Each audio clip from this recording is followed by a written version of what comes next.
362 metros de eslora y 55 metros de manga, el equivalente a 3 campos de fútbol. Así es el Symphony of the Seas, un crucero de la compañía Royal Caribbean, el barco de pasajeros más grande del mundo, que ha hecho su primera escala en el puerto de Valencia. This is my first time in Valencia, and I can tell you from a captain's perspective that it's a fantastic port.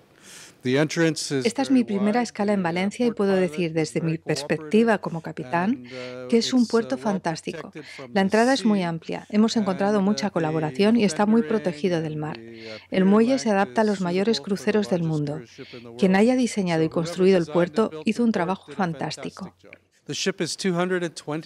El barco tiene 228.000 toneladas de registro bruto y 362 metros de eslora, y es el mayor crucero del mundo.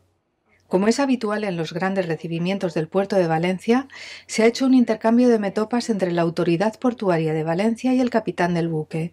Como Autoridad Portuaria de Valencia es fundamental que el crucero de mayores dimensiones del mundo, actualmente el Symphony of the Seas, haya elegido nuestro puerto en su viaje inaugural.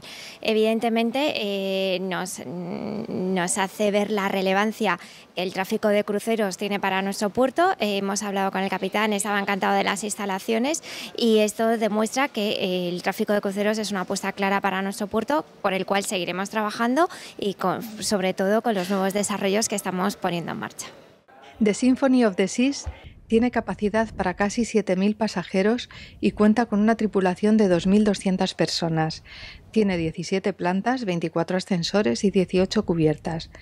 El buque reúne las más famosas e innovadoras instalaciones de Royal Caribbean, como el tobogán más alto en alta mar, un simulador de surf, tirolinas, un escape room y el Bionic Bar, atendido por camareros robots.